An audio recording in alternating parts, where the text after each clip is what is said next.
matter of fact. Okay. We're fine. I got a drink, I got a smoke. What do you want? Congrats on at least getting the double bill of The Lost and The Girl Next Door on Canadian soil in Toronto. And what I was wondering is, what's it like for you to be, traveling all over the world with The Girl Next Door and, having to watch such a moving and, challenging film over and over again? I mean, I don't. I don't. I come in at the beginning and I leave, and then I come back at the end. Even I can only watch the movie so many times. Oh, good. And, after a while it also becomes a sort of like some sort of strange masturbation. You just have to leave. You just have to go away and hang out with friends for an hour and a half and check your watch until it's time to come back and say hi to the watchers in the theater.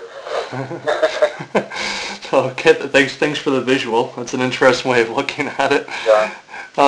Now, I know when I spoke with some of the actors from The Lost, one of the things that they felt with their tour with that movie is that depending on where they went across the globe, you get a slightly different interpretation of what the film was about. Because I know folks in Italy, for example, viewed the film with more of a kind of at an emotional level, cared more about the characters than the actual violence and the injury that was carried out.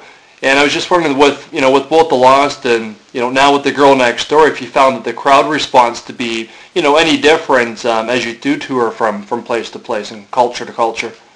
I'm finding it more similar than different. I think you're right about Italy. There were more people really visibly upset in Italy than there were here in the States. But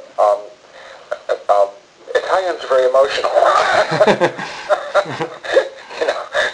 They're very big happy and very big sad. Yeah, and they kiss a lot. I think that I think it's been almost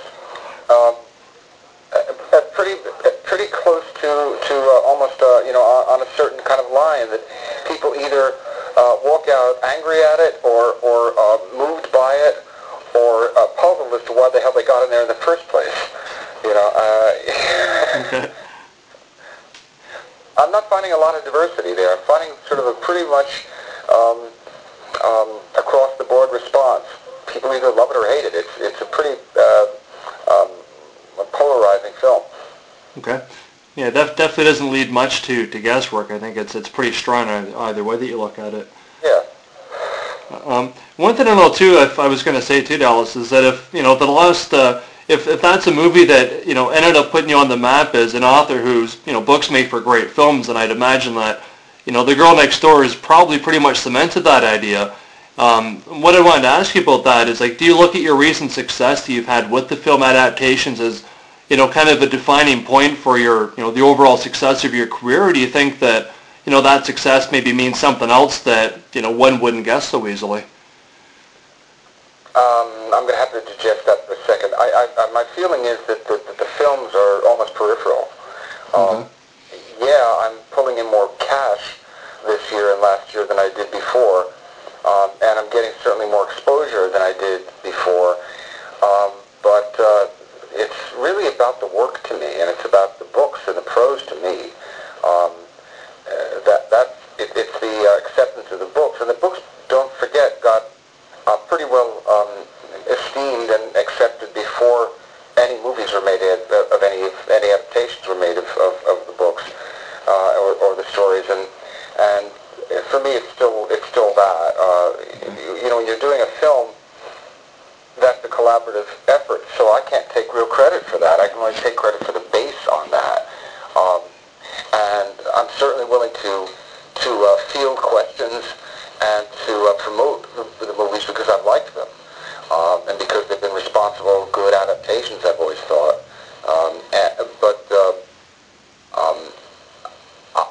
I really, for me, it's like the book is on the shelf, and that's what I really want to point you to. And for me, the real pleasure, apart from the fact that it's wonderful to have these people interested in my books, is to point them back to the books, is to point them back to the actual writing. Okay. Besides diversifying the paychecks, if what other benefits might you be uncovering and sort of discovering as you are developing as a film guy, both maybe personal as well as professional? Well, I'm discovering that a lot of people are really angry at me. Right. which is kind of interesting and fun. I mean, I didn't get into this particular area of writing writing to play it safe. Yeah. And clearly, the fact that the films are bringing my stuff to a wider audience, they're not looking at it as safe. And I like the fact a lot that I seem to be generating a lot of controversy. If that wasn't the case, I don't think I would have been doing my job in the first place by writing this stuff. Right. So yeah, I mean, I think there's that. I think the films are also maybe helping me to get. I've been getting emails from as far afield as Denmark and Hungary. Oh, wow. You know, Hungary is publishing The Girl Next Door. I never thought that would happen. You know, and that's because it's being noticed on a wider field. Okay. Well, it's definitely an international social issue that it deals with. That's for sure.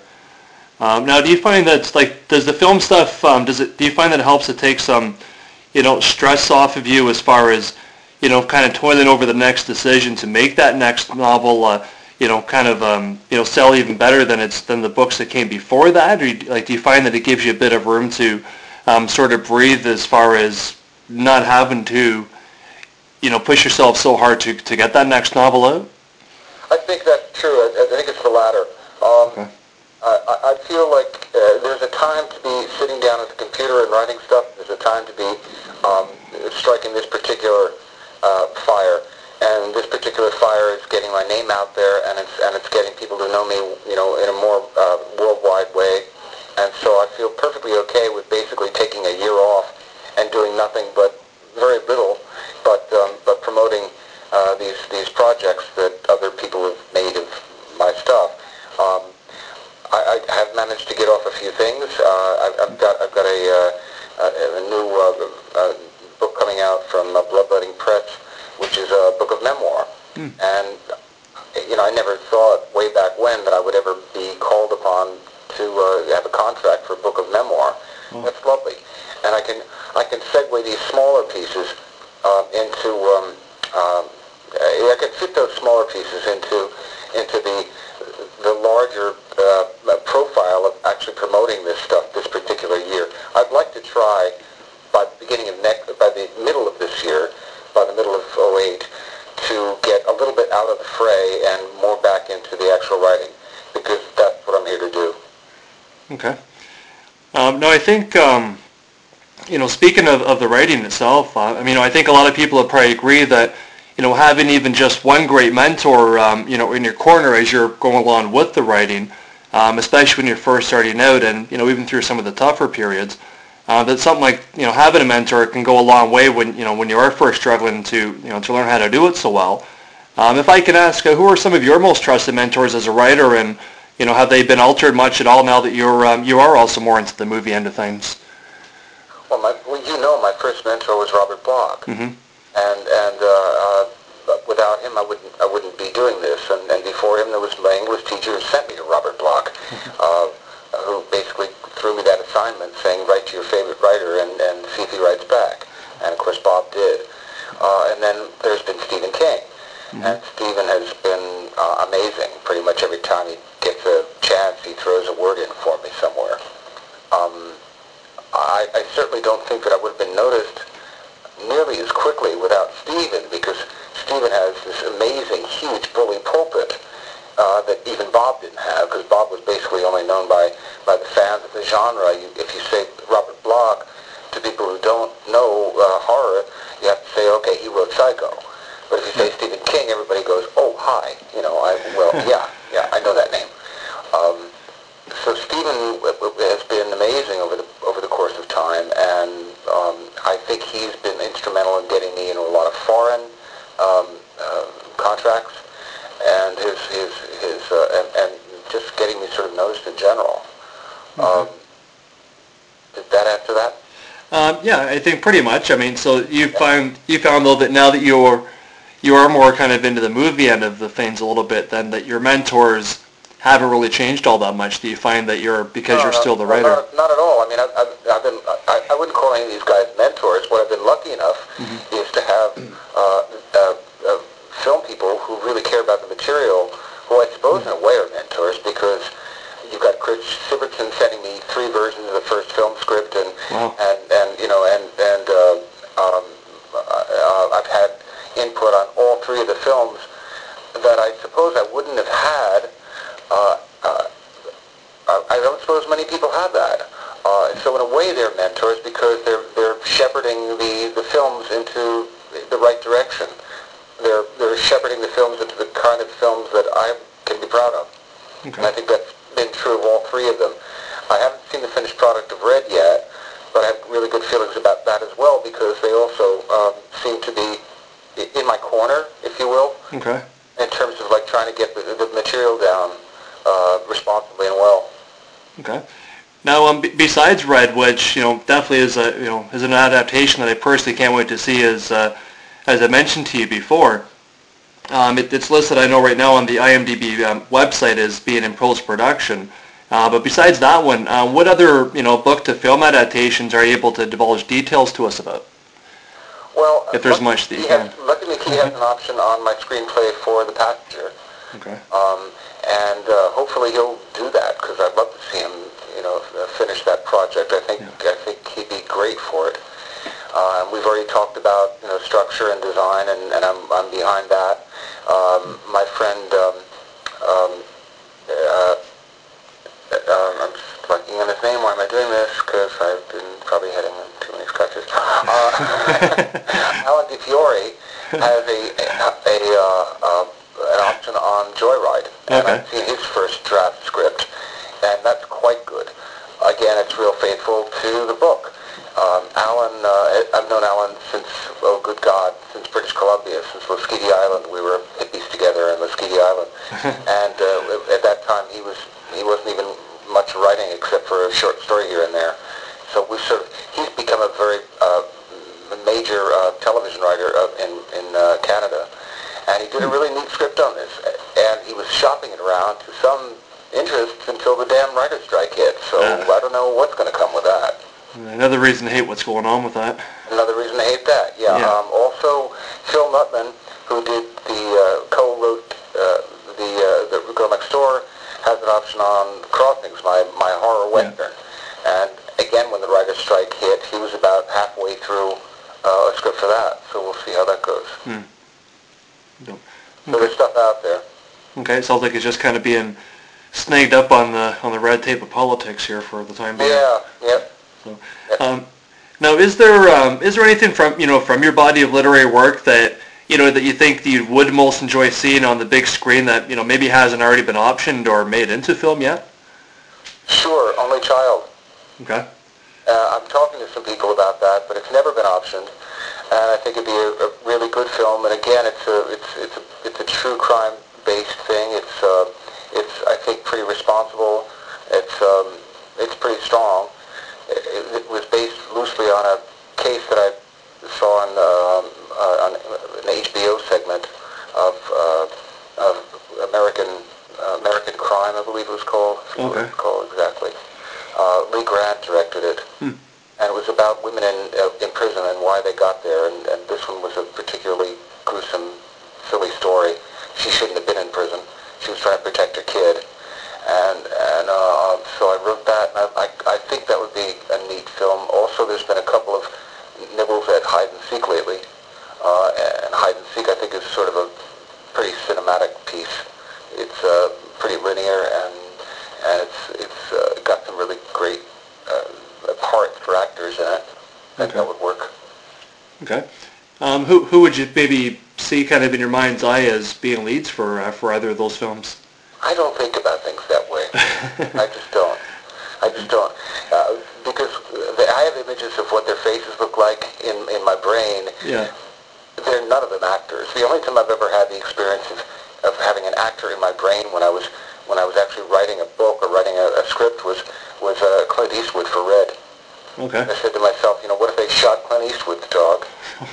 That's the only time that's ever come up. So no, I don't think that way exactly. Well, okay, that is a lot of fun though to think of Eastwood as as being that good. What if they shot Dirty Harry's dog? Look out! They probably wouldn't have made it past the third chapter. That's true too.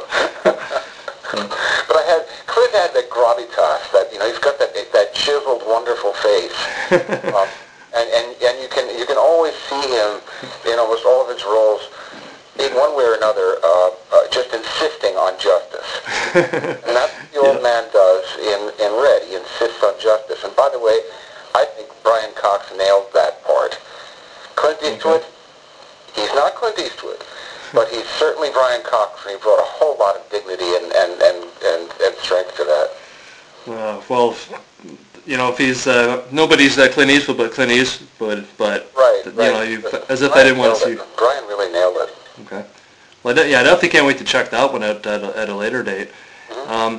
Now, if I did ask you as well, you know, if you can name kind of your biggest personal achievement, you know, as well as perhaps on the flip side of that, your greatest disappointment since selling your first film option, what do you think you'd come back with as far as worst and best?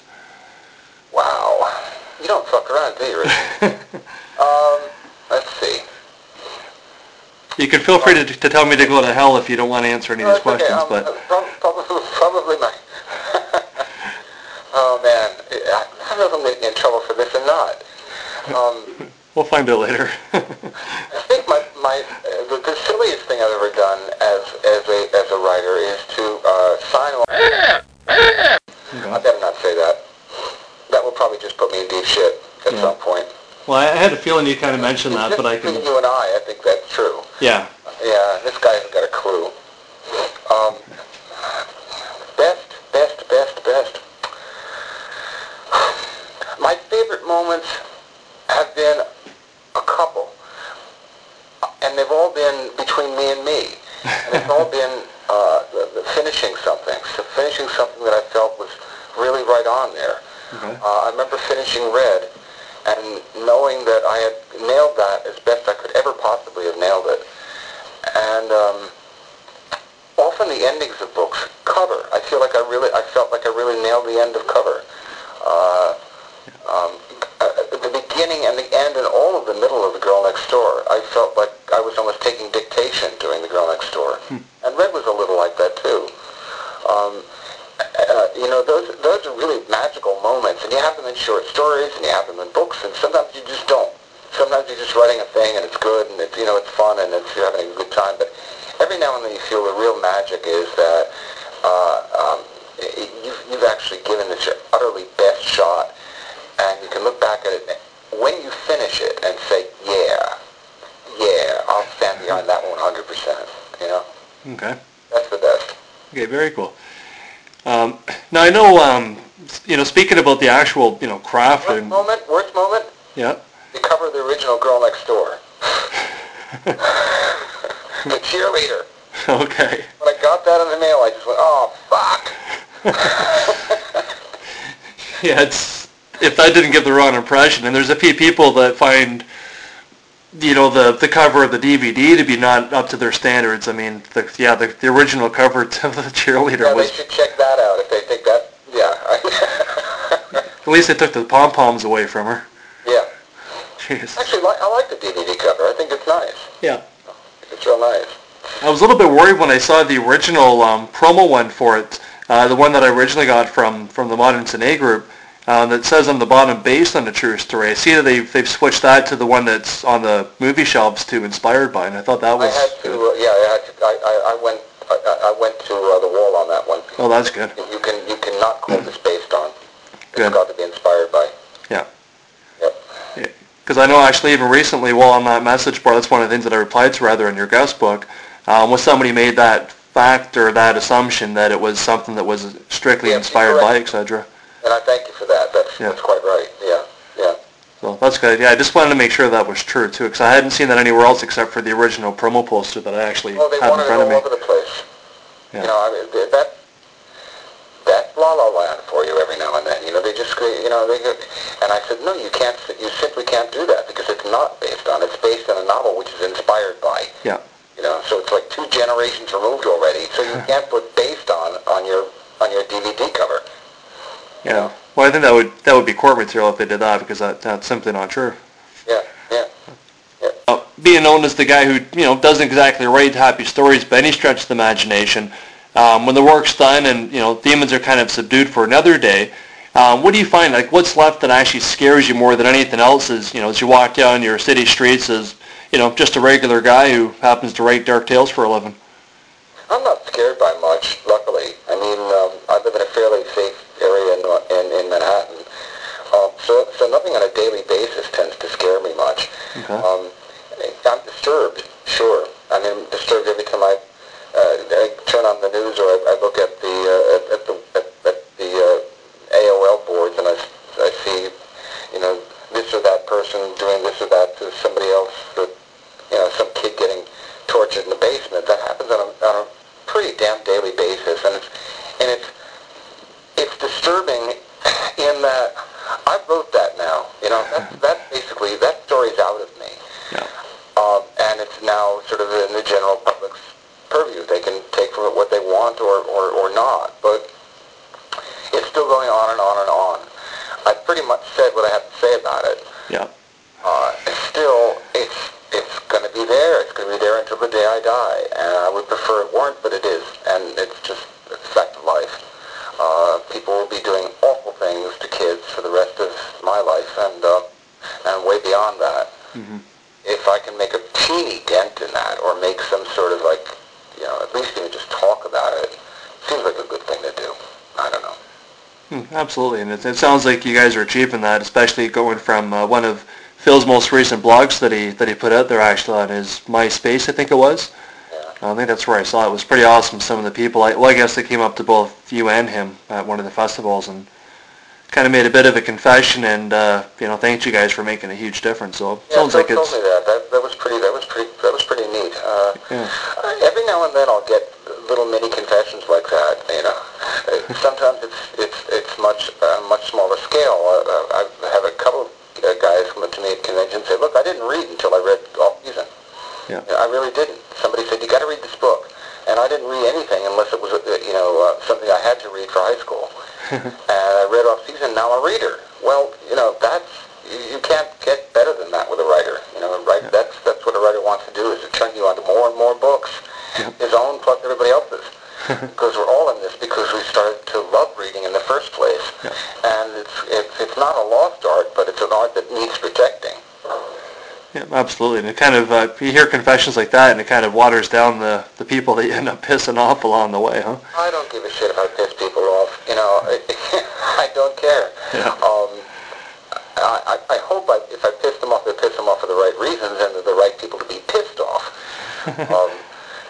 I don't want to hurt anybody who's been mistreated as a child by having them read my book or see a film based on my book. Yeah. I don't want them to feel that kind of pain, but they can, after all, choose to not buy the book, or choose to close it, or choose to not watch the movie. Mm-hmm. And I'll understand that completely. If I can get one or two people here and there along the way who are actually helped by it, that's amazing. That's a mitzvah. Okay. Are you still there? Yeah. Oh, okay. Sorry, just went really quiet there for a second. I just said mitzvah. Okay. Most people don't say mitzvahs. Okay. I thought maybe I wasn't sure if that was hyphenated or not, and I was waiting for the rest. You know what mitzvah is? No. It's Jewish for blessing. Oh, okay. M-I-T-Z-V-H-A.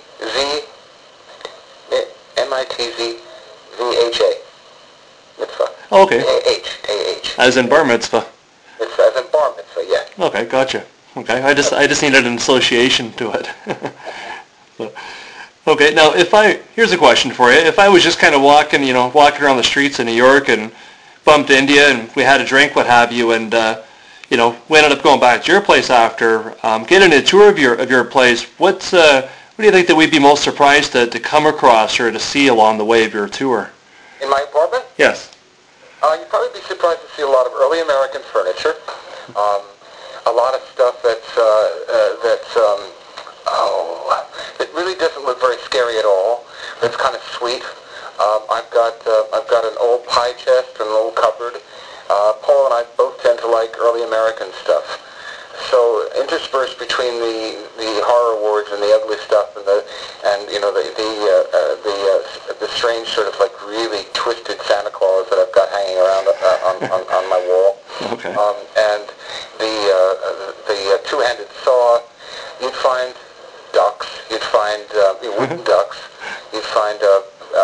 Japanese prints. You'd find a checkerboard sitting on the wall. You'd find, you'd find lots of bloody books. You'd find a doll's house. Because Paula has been working on this enormous doll's house all of her natural life since I've met her. Oh, wow.